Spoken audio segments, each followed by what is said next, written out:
6. käik. Tere armas rallisõber! Türgi ralli teine päev on õhtusse veerinud, aga midagi pole teha, me peame alustama sellest, mis juhtus täna hommikul. Kell 9.19 oli see, kui Delfi otseblogi teatas kurva uudise, et Ott Tänak on 3. katsel seisma jäänud ja jäi ta seisma siis roolisüsteemi rikke tõttu. No midagi pole öelda, pagana ja neetud kahju. Oled sa muga, Roland, nõus? Jaa, loomulikult ilmselgelt selles mõttes ei osanud oodata seda, et pigem on Hyundai tulnud tugev auto ja selliseid mehaanilisi probleeme tihti ette pole tulnud, aga jah, kahjuks täiesti kuskilt sai mingisuguse põrutuse ja sirge tee peal ja oli näha, et tõmbas lihtsalt tee pealt ära. Kas see võis olla midagi, mida saab ära hoida? Ilmselt selles mõttes mitte, et midagi teha ei ole. Nii selles mõttes, et kui just kuskilt pihta saab auto, siis ega enam seda ära ei ole võimalik hoida. Et nii on, mehaaniline viga. No Türgi ralli oma parimas mahlas kahjuks meie jaoks nii hea maitsev mahl ei olnud. Et juhtus valel ajal vale mehega. Ja ei seda kindlasti, et alati saab paremini minna. Kahjuks jälle seekord meiega on. Aga no, eks Ott ei olnud kohe kindlasti alla andnud, et oli näha, et ta proovis sinna auto alla näha, mis seal juhtus. Aga noh, ilmselt see pilt ei olnud midagi meeldivat, et remondi mõtteist oli tulnud.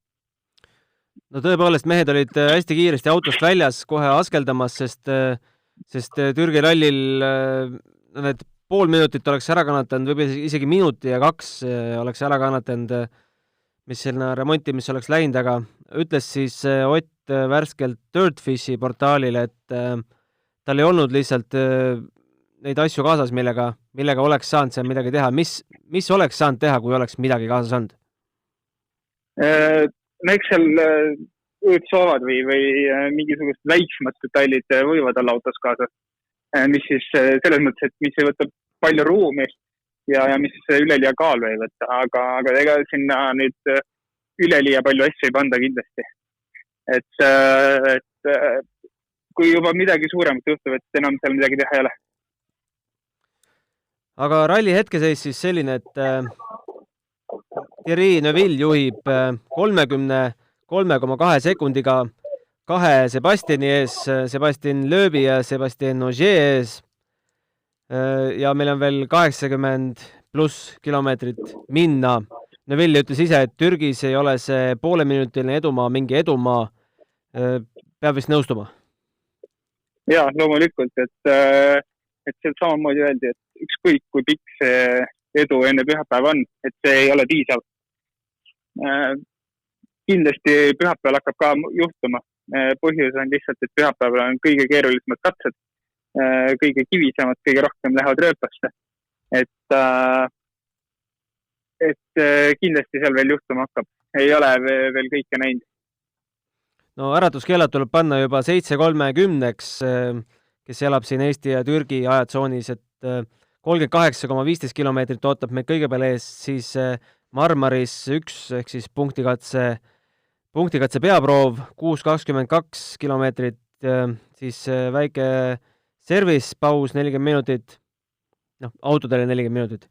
Ja siis tuleme juba samad katsed uuesti ja 13.18 hakkab punktikatse pihta. No ilmselt näeme Oti poolt homme alguses samasugust sõitu nagu Thierry poolt Rally Estonial, et ei ole tal vaja neid 3 esimest katset kindlasti võita. Jaa, ei kindlasti. Kuna homme selles mõttes teed on nii raske, et siis refi kulumine saab ka olema väga suur, nagu täna oli näha, et peale teise ringi esimest katset juba lööbits, et ta ei tea, mis edasi saab, et just refi pole rohkem. Et ma üldse kahtle, et Ott esimesed katsed lihtsalt selles mõttes tiksub läbi, et paneb kõik, mis tal on, paneb power stage'iks. kui suure eelise see Otile ikkagi Power Stage'iks annab, et tal on võimalus 3 katset rehvi säästa, nii palju kui seda Türgis teha saab?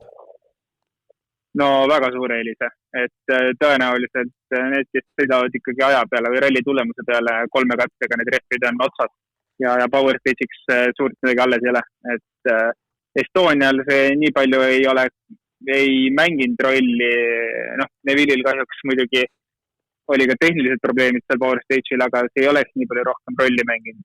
Türgis kindlasti see hakkab väga suurt rolli mängima. No WRC All Live näitas Otti väga pettunud kommentaari. See oli siis lõunapausi paiku, kui ta ise oli juba hooldusalasse jõudnud, auto oli veel metsa vahel.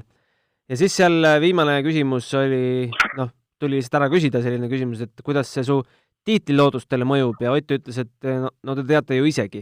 Oleme me selles mõttes Otiga samas pahdis, et tiitel on läinud? No nagu rallis öeldakse, et ralli ei lõppe enne, kui on autod kinnises pargis ja täiesti rohkem selles midagi ei toimu. Meistritiitliga tahaks sama öelda, aga ega midagi selles mõttes nüüd lihtsamaks ei läinud jah, et reaalsus on see, et tõenäoliselt on 3 rallit veel sõita. Eks me jooksvalt näeme, kui palju neid tuleb ja eks homne päev näitab ära, kui tulevad ees Ogier ja teised tulevad lõpuni, kes Otil ees on, siis see lõeb tõesti, pigem on see keeruline või selline teoreetiliseks läheb see võimalus.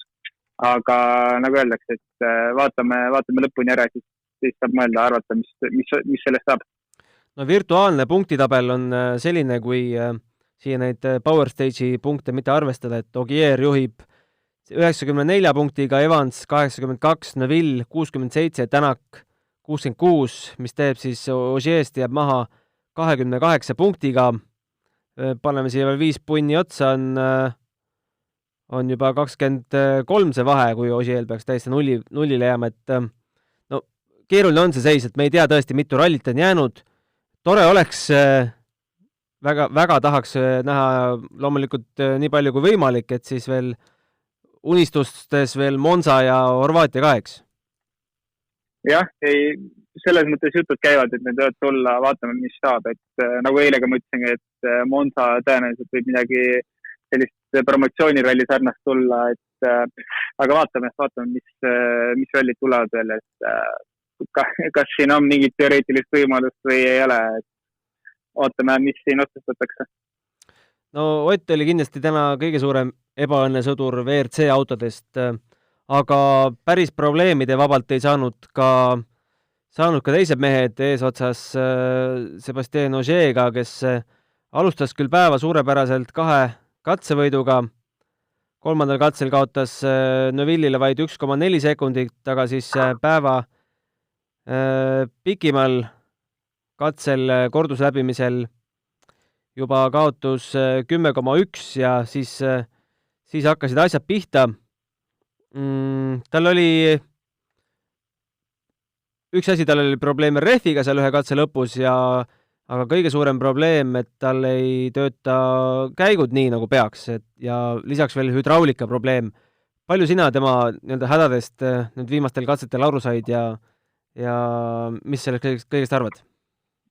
Jah, selles mõttes, et rehvi purunemine juhtus, ei ole hullu selles mõttes, et juhtus ka teistel ja mitte megasuurt kaotust seal ei tulnud.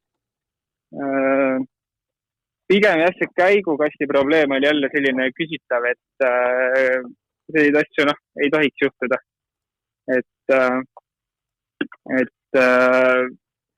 Ma ei oska öelda, tekitab küsitavaid selliseid asju, et tehase tiimil jah, võiks olla piisavalt juba sellist ettevalmistust varasemast aastast, aga juhtus. Õnneks on ta lõpuni ja selles mõttes üldtabelis kolmas koht, kui ma ei eksi. Üldtabelis jagab 2/3 täpselt. Nüüd ei teagi, et kummale see sõltub vast kiiruskatsete võitudes, kummale võrdse aja jooksul läheks teine, kummale 3. koht. No hetkel on siin pandud Lööb teiseks, Ogier 3., aga seal pole tegelikult mingit vahet. Ma ei usu, et see nüüd 4 järgmise katsega täpselt võrdseks jääb. jah, ei, kindlasti ei jää, aga pigem selles mõttes see lööbi tempo veidi üllatas, et alguses vist ei saanud kõige paremini liikuma, aga see on täiesti jälle tark sõit. Ta on nii palju seal Türgis olnud, ta teab täpselt, kuidas seal sõitma peab, et päeva lõpuks väga positiivne üllatus ja lõpuks ka Ogier kaotas ikkagi üpriski vähe oma probleemide tagajärjel, et ilus vaadata selles mõttes, vähemalt on ka Toyota hetkel poodiumil. No lööbist rääkides siis küsiti viimase katse lõpus, et mis plaan homseks on, milline strateegia, siis lööb esialgu ei tahtnud nagu öelda, et lähen gaas põhja suruma, nagu ta eelmise päeva lõpus ütles, et istume tiimiga maha ja arutame, et mis plaanid on ja siis All Live'is öeldi, et no ei tea küll, mis seal öeldakse, et loomulikult tuleb gaas põhja suruda ja ennast Neuvilli ja Ogier vahele jätta. Ja eks ta nii kipub olema, et väga positiivne, et ta ikka selles mõttes tuleb ja sõidab. Tihtipeale ei julge seda loota, on paremaid, on kehvamaid rallisid alla, aga siin küll väga, väga meeldiv tempo ja nagu ta ka viimasel ringil esimesel katsel ütles, et refid said otsa lihtsalt, et sõitis selle ringi ikkagi päris hea ajaga lõpuni ja viimase katse võit ka veel, et ei saa midagi halba öelda, väga hästi tuli. No juba eelviimasel katsel ütles Lööb, et tal on refid läbi, et ei tea, kuidas me edasi saame. Ikkagi sai, sest viimase katse võitis Thierry Neuvilli ees 0,9 sekundiga. Neuvill ise ütles ka, et pärastlõunaks sai ikka autos teatud asju muudetud, ta ei tahtnud väga palju nüüd avaldada, mida muudetud, aga kinnitas siis All Live'i sellist tagatoa infot, et tagumine diferentsiaal sai täiesti uus pandud ja seal üht-teist nipet-näpet veel sätitud. Neuvill tundub, et sõidab praegult mugavalt või kuidas? Kindlasti ta tuleb väga mugavalt ja väga mugavas tempos ja väga kindlalt. Mis tal öelda? Selles mõttes veidi õnne on ka olnud kindlasti. Pole probleeme olnud suuri. Sellel rallil kindlasti võib seda nii-öelda väikse öelda, et see peab olema natuke õnne. Aga enesekindlust on tal kõvasti, et ta ei ole väga palju kurtnud. Loomulikult tolmu on saanud ka kõik. Nii et ta tuleb jah kindlasti väga mugavas tempos praegu ja väga enesekindlalt. Elfyn Evans hoiab 4. kohta jäädes maha Neuvillist minuti ja 8 sekundiga. No Elfyn kaotas väga palju aega, kaotas viimasel katsel 28,4 sekundit Lööbile ja juba seal 7. katsel hakkas seal ohtrasti sekundeid kaotama. Tundub, et ei tulnud toime vist rehvide hoidmisega. Ja ma sain aru, et tal oli rehvi purunemine, teine rehv oli juba ka osaliselt katki, kui ma sain õigesti aru, et ta lihtsalt pidi kuidagi läbi elama, et tal ei olnud rohkem terveid rehve kaasas lihtsalt. Et rehvid, mis all olid juba enne starti, viimase katse starti, ma sain aru, vigastatud. Nii et lihtsalt tõenäoliselt oli tal vaja kinda peale lõpuni tulla see. Ja hetkel tegelikult kaotus ei ole suur Türgi kohta 27 sekundit Ogierist, aga no loomulikult pühapäeva õhtuks eks siis kui peaks sarnane olukord olema, et nii väike vahe, et mida tehakse, kas eelistatakse Ogieri, soovitakse teda eespool hoida või mis saama hakkab, et seda on pühapäeval näha siis. No ma arvan, et väga palju sõltub kohe esimesest läbimisest, mis seal esimesel katsel juhtuma hakkab, millised need olud on, millised jäävad vahed. No Evansi enda kätes see poodiumi koht vast enam ei ole, et ta peab natukene lootma ka abile sealt Neuvillilt, Lööbilt ja Ogier'lt. Tõenäoliselt, aga samas jälle, nagu ma ütlesin, et homne päev on kõige raskem üldse seal rallil, et see juhtum hakkab kindlasti. Ja pole ka need esimesed 3 nii-öelda ei saa kindlasti loota selle peale, et nad tulevad puhtalt läbi, et kõike võib juhtuda veel. Ja Evans on tegelikult selles mõttes piisavalt lähedal, et rünnata. Nii et vaatame, mis saab. No eilne podcast läks meil salvestamisele peale testikatset. Tegelikult õhtul olid ka väga tummised katsed, eriti teine katse. kus mehed jäid ikka korralikult udu sisse. Ott ja Neville saatsid siin igasuguseid sajatusi nii roppe kui vähem roppe FIA aadressile. Aga ometi lööb, kellel see udu peaks olema kõige paksem, usaldas jällegi oma legendi ja sai Ogier järel katsel teise koha ja Kalle Rovanpera 3. koha jäädes vaid 1,3 sekundit maha. Mis sa sellest udu saagast arvad? No ega seal, et kiiresti seda katset sõita peabki olema puhtalt kogemust, julgust ja enesekindlust, et sa seda oma legendi usaldad. Ega muud ei olegi, noh. Ja selles mõttes lööbi puhul ma arvan, et pole paremat venda, kellel oleks seal nii palju kogemust selles mõttes nendes oludes, et kes peabki sõitma hooga. Aga mis teemal, et 3 ja 4 minutit stardivahe ilmselgelt on see selles mõttes tobe otsus, et seda 4 minuti peale ei pandud.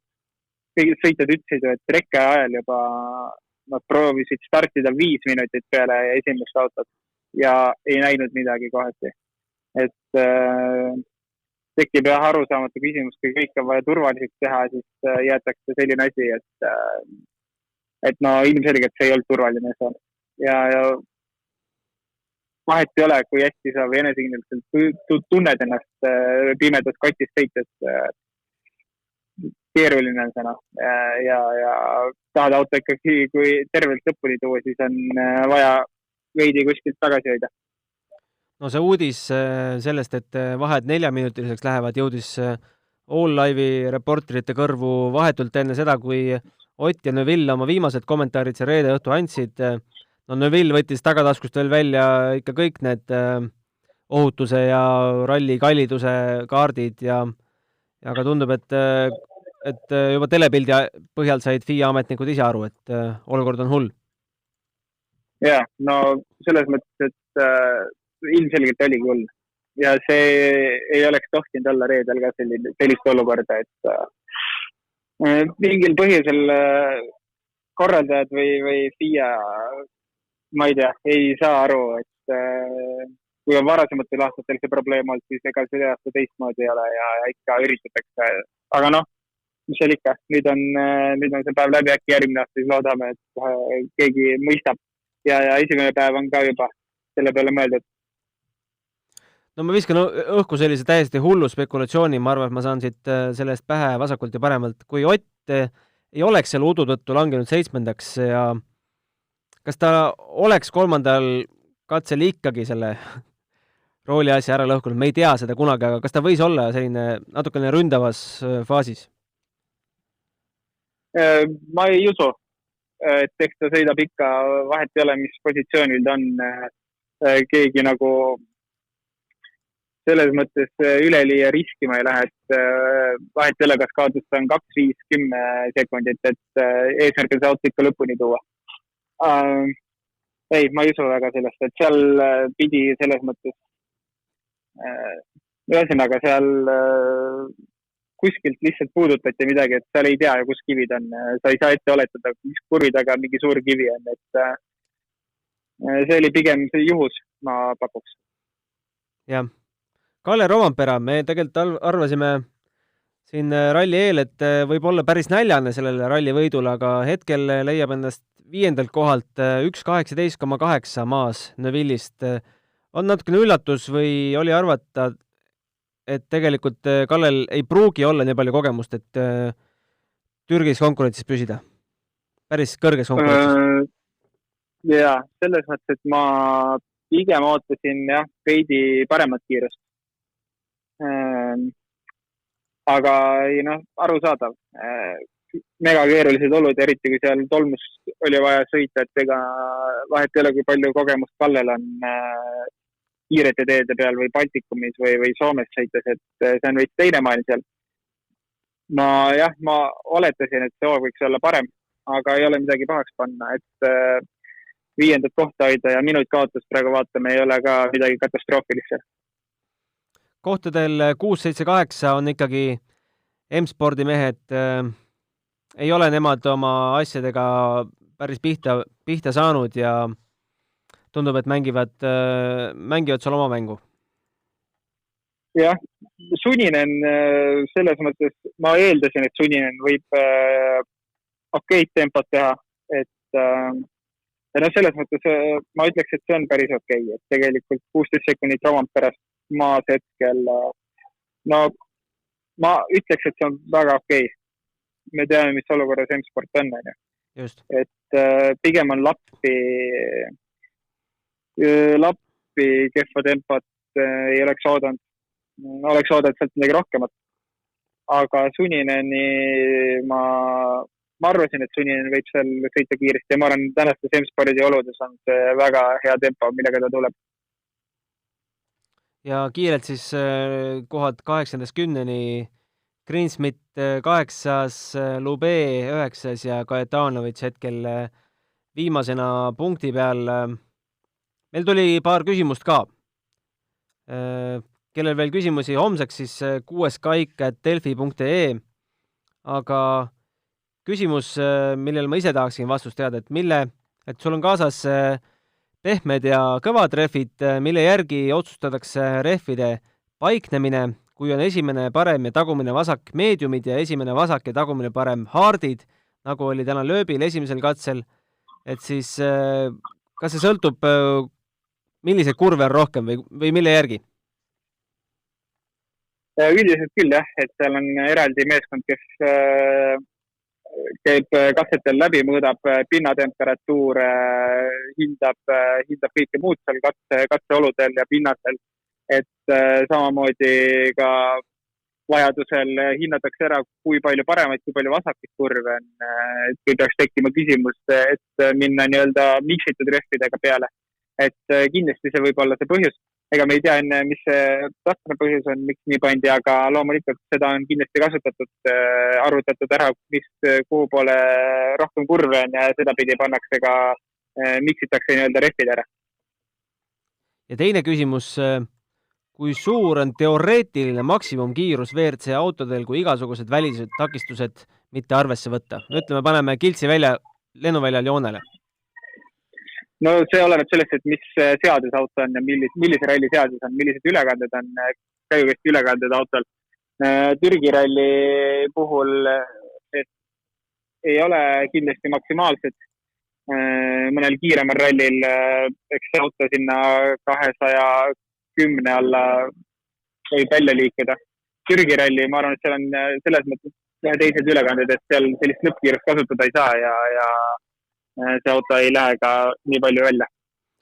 No kiire guugeldamine ütleb, et 160 miili tunnis ehk siis 257,495 kilomeetrit tunnis võiks olla see maksimumkiirus. Jah, aga see on selline teoreetiline maksimumkiirus, et mida ühel rallil kätte ei saa. Et selline 200 peale, selline ma ütlekski 210, ma arvan 210-15, et see on selline kompromiss kiiretel rallidel, et see ülekanne oleks mõistlik ka enam aeglastemas sektsioonides, et ma pole näinud ühtegi rallit, kus WRC auto oleks 250 välja. Ja puudutaks veel ühte teemat, mis on siin pardakaamerates näha olnud, et tegelikult ega päris pealtvaatajate rallis ikka ei ole, et siin on päris palju kohalikke, istub majakatustel kiiruskatsete ääres, seal viimasel katsel nägime veel lausa sellist korralikku poodiumi, nagu me Rally Estonial nägime. No, ma ise arvan, et sinna poodiumile pääsesid küll ainult rallipargiga seotud inimesed. No teemise tahad, aga õiget rallifänni sa sealt metsast ikka eemale ei hoia, eks? No ega ta lihtne ei ole, et Eesti võttis kasutusele päris sellised karmid meetmed, et oli täielik lockdown piirkonnas ja siis tõenäoliselt suudeti hoida seda. Ega me lõpuni ei tea, kas oli või ei olnud neid inimestel PR-is ilma piletita, aga ega seal Türgis samamoodi, no ma ei usu ka jah, et no see on piisavalt keeruline, et nii suure maala peale hoida inimesi eemale.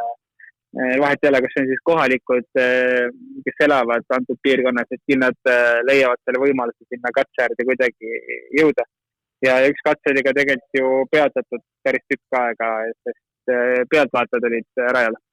Just Kalle Rovanpera ees vist see katse pandi seisma ja seisis kohe päris ligi 10 minutit, ma arvan.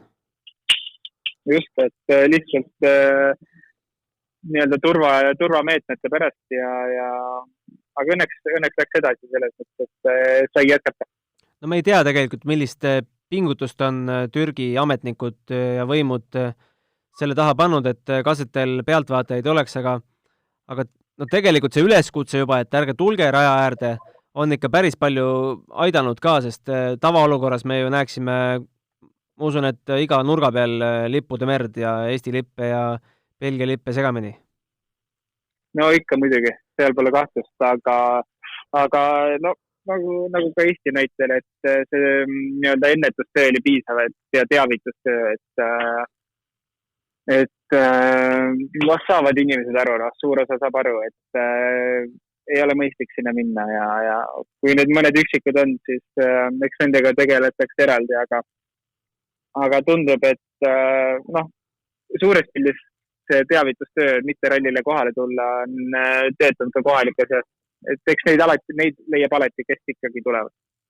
No meil oli ka sellepärast vaja ennast tõestada, sest me tahtsime ju kalendrisse sisse pääseda ja tahame seal ka edaspidi olla, aga Türgi mingi ajalooline taust on juba all, kuigi see seis selle Türgi ralliga on ka nii ja naa, sest tundub, et väga napilt saadi üldse rahad kokku, et sel aastal ralli korraldada, millest on kahju, et neil selline seis on, sest katsed on ju suurepärase vaatega ja suurepärane vaatemäng toimub ka raja peal. No muidugi, et selles mõttes tegelikult, kui me võtame Eesti näitel jälle, siis riiklik tugi sellises mahus, see on midagi tegelikult, see ei ole väga tavaline, et pigem ütleks, et suur enamus MM-rallisi toimub ilma riigipoolse toetuseta, samamoodi näiteks ka Soome MM-ralli, et riigipoolne tugi puudub. Et see, mis Eestis toimub ja mis ralli kogukond siin on päris äge, et riik sellega kaasa on tulnud. No siin rääkides riigi toest ja võimalikest uutest rallidest, siis Dirtfishi need köögilaua jutud võtsid reedel ette sellise kõlaka, et Akropolise ralli üritab tagasi tulla ja üritab tagasi tulla just tänu sellele, et on riigi tugi taga. No viimati sõideti 2013 seal WRC rallit ja edaspidi on sõidetud ERC rallit ja 2019 jäi üldse ära. Akropolise rallit ma arvan, et tahab iga rallifänn, eriti Eesti rallifänn, tagasi kalendrisse, eks? No muidugi, Eesti rallifännidel on seal häid mälestusi ja kindlasti väga lahe ralli. Ma arvan, et väga, väga teretulnud. Küsimus on selles, et järgmine aasta, eks neid tahtjaid on palju sinna kalendrisse ja mis tingimustes me järgmine aasta üldse sõita saame. Et eks see selgub mingi ajal, et jah, vaatame, mis saab. Nagu tegelikult oli selle aasta alguses, et neid tahtjaid on ju selles rohkem kui kohti ja tänastes oludes. Okei, on see nüüd veidi teistmoodi, et pigem korraldavad need, kes saavad ja julgevad ja kellel see võimalus on, et vaatame, mis saama hakkab. Loodame, et järgmine aasta kalender on ikka tihedam ja vähe mõistlikumates tingimustes saab neid korraldada. Absoluutselt. Julged sa teha homseks ennustuse ka, kes on meil päeva lõpus 1-3? Ülikeeruline ennustada, aga saaks uskuda, et Neville läheb seda rallivõitu võtma ja lööb istub poodiumil. Aga mis saab kolmandast kohast või siis ütleme kolmandast poodiumi kohast, ma ei oska öelda. Millegi pärast ma arvan, et midagi seal juhtuma hakkab. Vaatame. Tore oleks näha mingit üllatust sinna poodiumisse. No sinu jutu järgi praegu tundub, et Ogier peaks siis juhtuma. No, kuna lööb on kindlalt poodiumil. Selles mõttes jah, ega ei taha kellegi halba, aga mingisugune üllatus oleks alati spordile kasulik ja nüüd siis nii-öelda sinimustvalgete prillide läbi vaadates sobiks see meile kõige paremini. Just, ma tahtsin just öelda, et meil ei ole põhjust häbeneda neid sinimustvalgeid prille kanda, sest no ikkagi ralli ei ole läbi, kui on läbi viimase ralli viimane kiiruskatse või siis on natukene varem selge. Just, eks ta nii kipub olema, et vaatame homse ära, aga ma julgeks panustada võitu Neville'ile ja et lööb istub poodiumil. Igati lahe oleks see ja siis eestlaslikult ootaks, et see 3. poodiumi koht tuleb mingi üllatus. Aga teeme nii. Ja homme 7.30 pange äratused juba igaks juhuks varem, siis saate paar korda edasi ka lükata. 7.30, 38,15 kilomeetrit, 9.08 stardib teine katse, pärastlõunased katsed algavad 11.10 ja kuskil 2 paiku on kõik selge. Ja 6. käigu podcast ka loomulikult homme eetris. Aitäh sulle, Roland, ja ilusaid rallielamusi! Aitäh, sulle ka!